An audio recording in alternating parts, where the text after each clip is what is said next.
Hi folks, just a little knife on the screen here, and it's not that I've zoomed out from my usual position, it's just that this is a really tiny little knife. Now I've had this little knife for 20 years or more.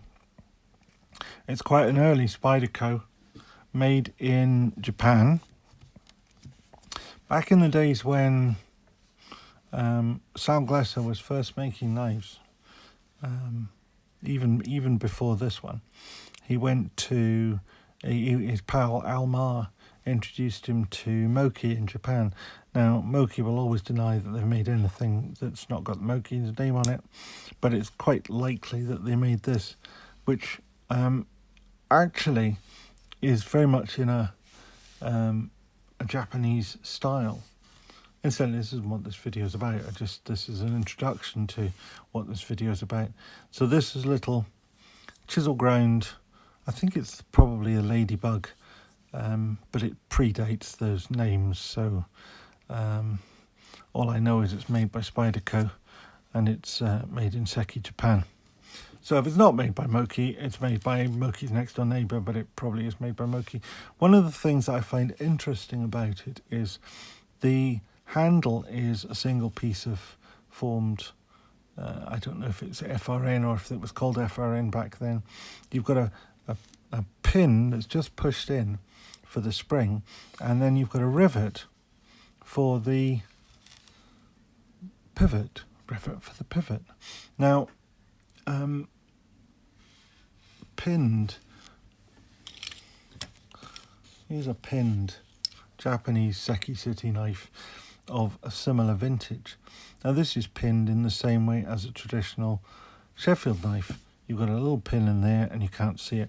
This is quite a different type of pin, and if you are familiar particularly with Japanese knives, you might see that pin and think that looks familiar. And the reason it looks familiar is because if you've ever had a Higo Nakami, and if you haven't had a Higo Nakami, get a Higo Nakami. You have to have one in your collection. They're one of these knives that you get when you first buy it and it arrives and you look at it and you think to yourself, how much for that? I mean, they're not expensive, but even for the low price that they command, they still look cheap. But they are just lovely knives. This is a new one that I've just picked up recently, which has a Damascus steel blade and a steel cover. I have another one with the same blade but with a brass cover. But anyway, if you look at those pivot rivets, they are exactly the same type of rivet, very typically Japanese in shape and style. Now, why am I showing you all of this? Well, I got a new sorry, I'll keep this one out. I got a new Spyderco, and here it is. Now, one of the things I particularly liked about the little ladybug is the fact that it doesn't have a clip on it. I just think these little knives just don't need clips. I generally carry one of these in a pocket slip, along with a little torch and a pen. So I don't really need the clip, but I find the clips are just uncomfortable. They're the things that get in the way and annoy me. So when I got this little Dragonfly, I more or less immediately took the clip off. The other Spyderco that I have is the Urban. Now, I haven't taken the clip off the Urban, and the reason for that is because I'm not sure the Urban is going to necessarily be a permanent member of the cast in my little collection here, because I don't like it as much as I like the Dragonfly and even the little ladybug. The Dragonfly is kind of the latest version of the FRN handle, and that you've got this nice sort of scalloped, soft, rounded bit, just like you have on the ladybug here. But you've also got, instead of just this frag pattern, you've got this, what they call the volcano grip, so that these little squares on here are in this direction, they stop your hand sliding up towards the blade, but allow it to slide the other way. At this end, they don't let your hand slide off the end, but they let it slide towards the middle. So it creates a really kind of clever, active grip method, whereas the Urban is just flat. Doesn't have the nice scalloped edges like that you have here. It's just flat. Also, the pivot on the Dragonfly is actually a screw pivot, but because it's a Japanese-made Spyderco, it has the Higanakami style to the back of the pivot, which I like as a style thing, and I suspect most people probably won't notice that, but it struck me as being interesting. Now, most Spydercos tend to have fairly dull colours. I like this teal. It really stands out. This model has that's not its big selling feature, but it's the reason I like it. But the selling feature is, and I don't know if you can see that or not, that it says Spyderco K390. Now, K390 is a tool steel,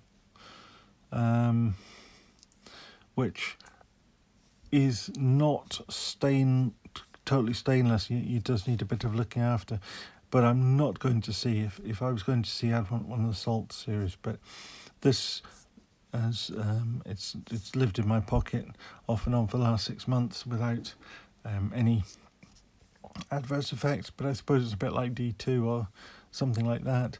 You have to be careful with it. You don't want to put it away wet, and you don't really want to get salt water on it and let that sit on it. But other than that, it's not really a great problem. It's a Sal Glesser design, probably not surprisingly, because this goes back to I suspect when the first Dragonfly was designed, Eric Glesser was still probably in nappies. Certainly, when he was just a child, really. And I think the Dragonfly comes in a similar vintage, or the original one. This is the Dragonfly 2. Anyway, I think it's quite nice. Unlike the Urban, it's got a relatively narrow blade. The Urban is rather taller, but the blade length is not markedly different. Again, you've got this nice finger choil and the thumb ramp. The jimping is a little bit aggressive for my liking.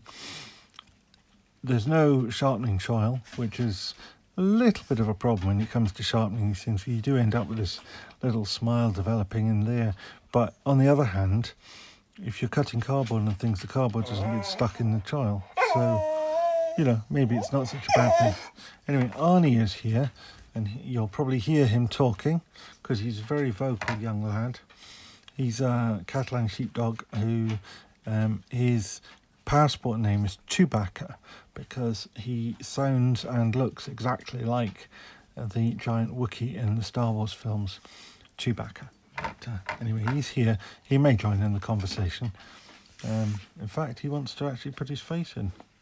No, not quite putting his face in, but he's very close. His face is just here.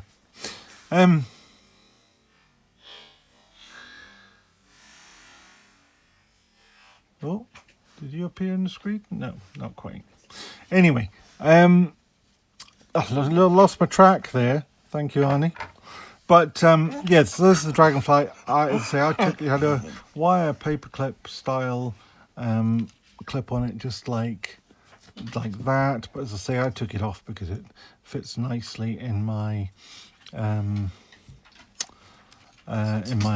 slip. Again, it's the one-piece construction, rather like this is sort of like a giant version of that old ladybug with a sort of updated, say the volcano instead of the frag pan. This in the logo's changed a little bit over the time, but the original spider is still there. But this one says Spyderco Dragonfly. The back lock has changed slightly, and it's got the dip in the middle of it, which I think is just to help you find it. This is, I think it's got bronze washers in it actually, but the action on this is pretty good. It's not quite drop shutty, but with a wee bit of a flick, it does drop. It does drop. So it's, you know, and of course, so with it, without being a screw pivot, you can adjust it. I don't know if there's enough weight in the Ladybug to drop. Oh yes, there is.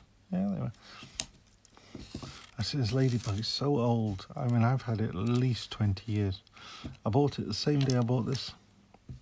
Funnily enough, I gave the Ladybug to my wife, and the Silver Tern was my pocket knife for a long time. But I say, even these little 2-inch blades are now weapons of mass destruction in the UK, which is just ridiculous. But, you know, I can't see how somebody could get irritated about a little Ladybug, who is, what, cutting edge is 1 3/4 inches. Its total blade length is under 2 inches. Total length is under 4.5 inches overall. How could anybody get upset about that? But I don't know. Yeah, I can't imagine you get hauled up and thrown into jail for it, but who knows? Certainly you theoretically could, and if you'd already been convicted once, a second conviction is a mandatory jail sentence. So. Anyway, it's really the Dragonfly I wanted to have a look at. This K390 is very hard wearing, will hold an edge for a long time. I haven't had to sharpen it, so I don't know how long it'll hold an edge for. I've had it for several months. It's had quite a bit of use, and it's not lost its edge, and I don't think I've even stropped it. I've no idea what the steel on that was. It doesn't tell you. Probably Oz 8 or VG10 or VG8 or something like that. Just given its age and the fact it's from Seki City in Japan. Anyway, so here we are. The purpose of this video was to show you the Dragonfly 2 in K390. It's not a cheap version of this knife. I think it's north of 100. But it's a very nice knife, and it's the sort of knife that you could carry in your pocket every day to almost any event or occasion without causing you any problem.